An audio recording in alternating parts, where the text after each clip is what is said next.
ಇದು ಪನ್ನೀರ್ ಕುರ್ಮಾ ರೆಸಿಪಿ. ತುಂಬಾನೇ flavourful and tasty ಆಗಿರುವಂತಹ ರೆಸಿಪಿ ಇದು. ಇದನ್ ಮಾಡ್ಲಿಕ್ಕೆ ಮೊದ್ಲು ಮಿಕ್ಸಿ ಜಾರ್‌ಗೆ ಶುಂಠಿ, ಬೆಳ್ಳುಳ್ಳಿ, ಟೊಮ್ಯಾಟೊ, ಬ್ಯಾಡಗಿ ಮೆಣಸಿನಕಾಯಿ ಹಾಗೂ ಎಲ್ಲ ಸ್ಪೈಸಸ್‌ನ ಹಾಕಿ ಈ ರೀತಿ ಒಂದು ಪೇಸ್ಟ್ ರೆಡಿ ಮಾಡ್ಕೊಳ್ಳಿ. ನಂತರ ಪನ್ನೀರ್‌ನ ಈ ರೀತಿ ಕಟ್ ಮಾಡ್ಕೊಂಡು ಉಪ್ಪು, ಅರಿಶಿನ ಪುಡಿ ಹಾಗೂ ಖಾರದ ಪುಡಿನ ಹಾಕೊಂಡು ನೀಟಾಗಿ ಕೋಟ್ ಮಾಡ್ಕೊಳ್ಳಿ. ನಂತರ ಒಂದು ಬಾಣ್ಲಿ ಅಥವಾ ಹೆಂಚಿಗೆ ಸ್ವಲ್ಪ ಎಣ್ಣೆ ಹಾಗೂ ಬೆಣ್ಣೆ ಹಾಕಿ ಈ ರೀತಿ ಪನ್ನೀರ್‌ನ ನೀಟಾಗಿ ಫ್ರೈ ಮಾಡ್ಕೊಳ್ಳಿ. ಇನ್ನೊಂದು ಬಾಣ್ಲಿಗೆ ಎಣ್ಣೆ, ಸ್ವಲ್ಪ ಬೆಣ್ಣೆ, ಸಣ್ಣ ಕಟ್ ಮಾಡ್ಕೊಂಡಿರುವಂತ ಈರುಳ್ಳಿ, ಸ್ವಲ್ಪ ಮೆಣಸಿನಕಾಳು, ಒಂದೆರಡು ಏಲಕ್ಕಿ ಹಾಕೊಂಡು ಚೆನ್ನಾಗಿ ಮಿಕ್ಸ್ ಮಾಡ್ಕೊಂಡಿದ ನಂತರ ರುಬ್ಬಿದಂತಹ ಪೇಸ್ಟ್ ನ ಇದಕ್ಕೆ ಹಾಕೊಂಡು ಅದಕ್ಕೆ ಸ್ವಲ್ಪ ಅರಿಶಿನ ಪುಡಿ, ಅಚ್ಕಾರದ ಪುಡಿ ಹಾಗೂ ಧನಿಯಾ ಪುಡಿ ಹಾಕಿ ಚೆನ್ನಾಗಿ ಮಿಕ್ಸ್ ಮಾಡ್ಕೊಳ್ಳಿ.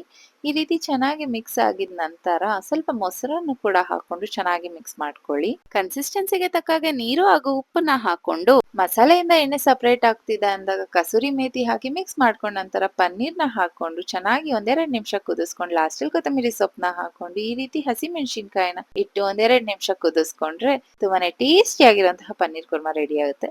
ಇದು ಚಪಾತಿ, ಪರೋಟ, ಗೀ ರೈಸ್ ಎಲ್ಲದಕ್ಕೂ ತುಂಬಾ ಚೆನ್ನಾಗಿರುತ್ತೆ. ನೀವು ಒಂದ್ಸಲ ಈ ರೆಸಿಪಿನ ಟ್ರೈ ಮಾಡಿ ನೋಡಿ.